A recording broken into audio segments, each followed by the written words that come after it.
Welcome to Karen Courtroom, where today's plaintiff sues a dog for barking, a lot. He wanted to say something nice, but he had to go through 17 pages first. I'm here. Welcome to my channel. This is a parody account, and this is Karen Courtroom. Today's Karen is Karen 3000. Karen made an entire YouTube channel about her life as a self-proclaimed activist who documents her quest to maintain the highest standard of living known to humankind. In other words, she made a whole channel about complaining. In today's episode, we'll see how she became infamous after getting handcuffed at Whole Foods. All that and more coming up next. But first, it's time for a word from our sponsor. BetterHelp. Life can be stressful. There are endless things demanding your attention from work to family to friends. It can be hard to keep everything in check. That's why it's important to take time for yourself and focus on your mental health. But before we get into the juicy details, let's welcome our newest subscribers. Every single one of you is helping us bring awareness to one of the most dangerous groups of people in society, Karens. If you're not yet subscribed, make sure you hit the subscribe button so you don't miss our latest episode. So how did we get here? How did Karen become the universal symbol of middle-aged entitled white women? Well, like any good mythology, there are many stories, but we're going to go with the one that involves a restaurant. In 2003, a writer named David J. Roth published an article called "Where Did All the Karens Come From?" He observed that people had begun using the term Karen to refer to these types of women. And according to Roth, it all started with a restaurant server in Columbus, Ohio. Yeah, it was probably 1990, recalled a man identified only as Ron, who claimed he witnessed the first Karen meltdown firsthand. She had a name tag that said Karen. She comes storming out from behind the counter and says to the manager, "I want to speak to your manager." He goes, "I am the manager." And she says, "No, I want to speak to your manager," Ron said. And thus Karen was born, the iconic antagonist of the modern age. By day, Karen is the master of her domain, which might be a suburban cul-de-sac or an office break room. By night, she transforms into something altogether different, something more powerful than you can imagine. She is the queen of complaints. One call away, Karen will tackle anything that threatens the status quo, such as dogs that bark too much, towels that aren't thick enough, or humans that breathe wrong. She's a champion of justice, a warrior of the weak. So, don't mess with her. And if you do, watch what happened to this poor clerk at a holiday gas station when he tried to tell Karen that the card reader wasn't working. "Did you have the money or not?" asked Karen.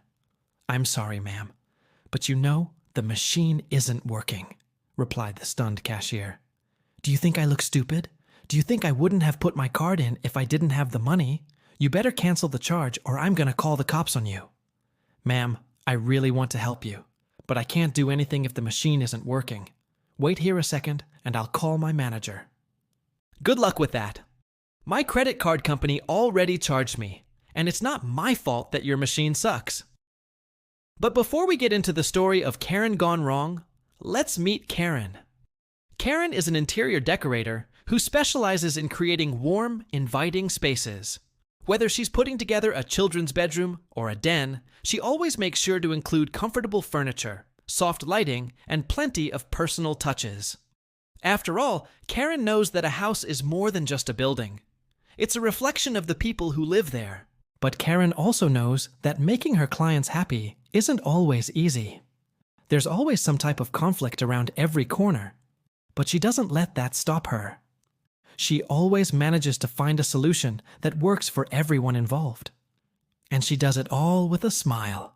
Because to Karen, interior decorating isn't just a job, it's a passion. In the suburbs where Karen lives, there's nothing she hates more than pineapple. She keeps an arsenal of spray bottles filled with her own concoction of lemon juice and water just to keep those pesky fruits away from her lawn. Because to Karen, pineapples represent a threat to her carefully crafted world. They're messy, unpredictable, and completely out of control.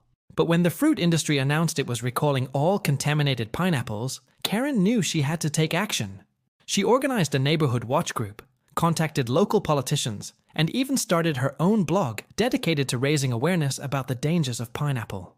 She wasn't going to let a few bruised apples ruin her town. Then one fateful day, Karen spotted a suspicious-looking bag sitting on someone's porch. It was big, bulky, and suspiciously brown on the outside. Could this be the culprit?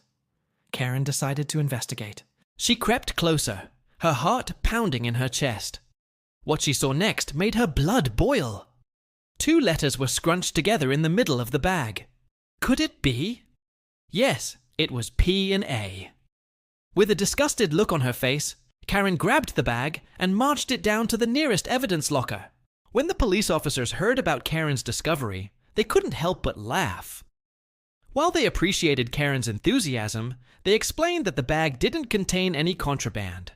Karen insisted that they open the bag and examine its contents. When they found nothing but a broken umbrella and a half-eaten bagel, she began to feel humiliated. Still, she refused to give up. Maybe the bag was empty, but what if its contents were invisible to the naked eye? Surely the police could see that there was a problem here. Unfortunately, they couldn't. As the police officers tried to explain that the bag was perfectly safe, Karen's frustration grew. She began to feel angry and helpless. Why weren't they listening to her? What was so hard about seeing the obvious? Karen had never felt so misunderstood. Things could have ended right there, but Karen was just getting started. As the years passed, she continued to fight the good fight against pineapples. She started attending city council meetings, lobbying local supermarkets, and even organizing protests. And the whole time, she documented her journey on her blog. At first, no one paid much attention to Karen's crusade, but as time went on, more and more people began to read her blog.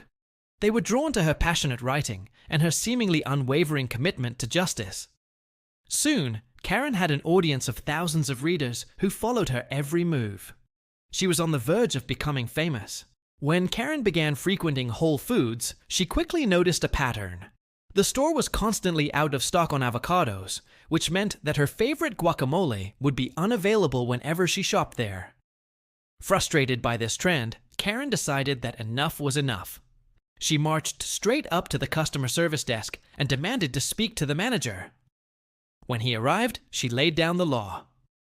From now on, I expect the store to stock fresh avocados every morning when it opens, and if they're not ready, I want a discount on my groceries. The manager was taken aback by her audacity. He had never dealt with a customer quite like her before, but he didn't want to lose her business. So he agreed to her demands. But Karen wasn't satisfied. She wanted more.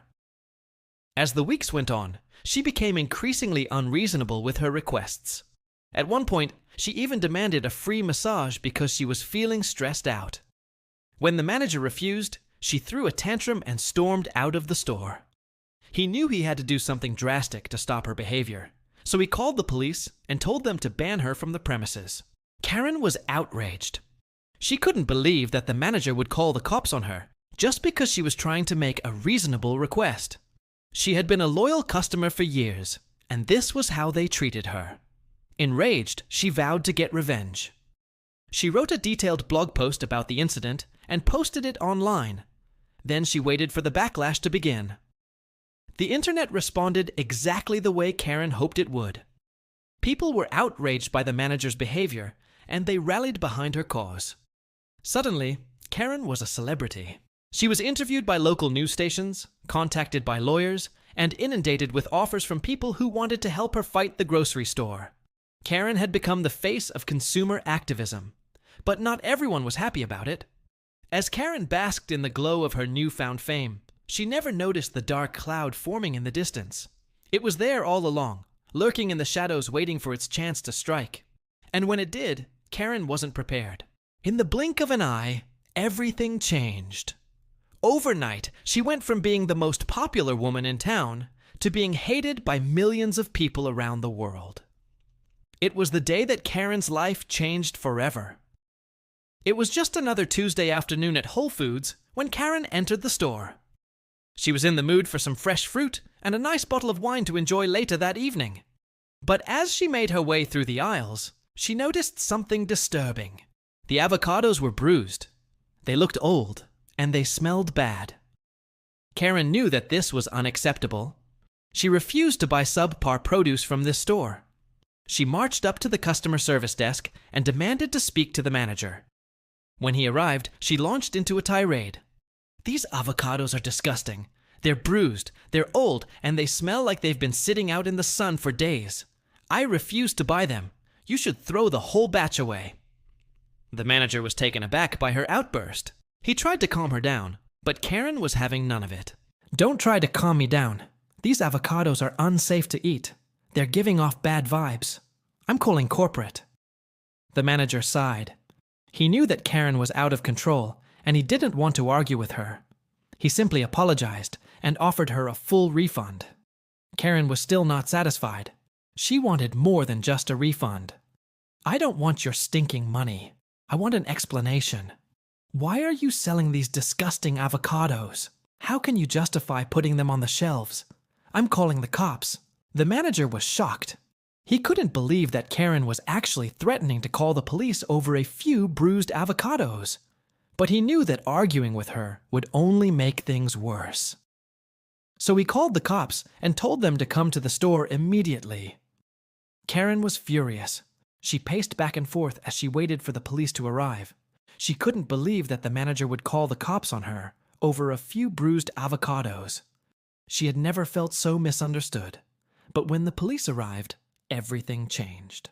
They arrested her for disorderly conduct and hauled her off to jail. Karen spent the night in a holding cell, pacing back and forth and yelling for someone to bring her a lawyer. She couldn't believe that she was locked up just because she complained about a few bruised avocados. She was innocent. The next morning, Karen was released on bail, and she was furious. She vowed to get revenge on the manager who put her in jail. She wrote a blog post about the incident and posted it online. Then she waited for the backlash to begin. The internet responded exactly the way Karen hoped it would. People were outraged by the manager's behavior, and they rallied behind her cause.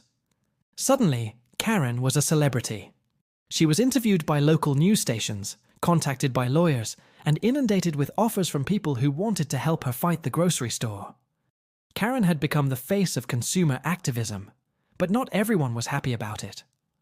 As Karen basked in the glow of her newfound fame, she never noticed the dark cloud forming in the distance. It was there all along, lurking in the shadows, waiting for its chance to strike. And when it did, Karen wasn't prepared. Overnight, she went from being the most popular woman in town to being hated by millions of people around the world. It was the day that Karen's life changed forever. In the blink of an eye, Karen went from zero to worldwide infamy. Overnight, she became the most hated woman in America. The internet had turned on her, and there was nothing she could do to stop it. The first sign of trouble appeared on Reddit, where a user posted a link to the video with the caption, "Karen gets handcuffed for complaining about avocados." Within hours, the post had gone viral. Karen watched in horror as the comments piled up. At first, they were mostly supportive, but as the day went on, they took a darker turn. "She deserves it. Hope they press charges," wrote one user. "I can't believe anyone would stand up for this woman. She's a menace to society," wrote another. Karen tried to ignore the haters, but their words stung. She knew that she had done something wrong, but she didn't know what it was. All she knew is that she needed to do something to save her reputation. But before she could come up with a plan, the haters struck again. This time, it was Twitter. A user posted a screenshot of Karen's blog post with the caption, "Karen calls the cops over avocados." The post went viral, and Karen's blog was bombarded with hate mail. Karen was devastated. She had never received so many negative comments on her blog before. She didn't know what to do. Her only hope was to fight back. So she took to social media and announced that she was changing her name to Karen Enlightened. She promised to be more positive in the future and vowed to make amends with her haters. But the internet wasn't buying it. As soon as Karen made her announcement, the haters came out in full force. They mocked her for trying to change her ways and accused her of playing the victim. Karen was heartbroken.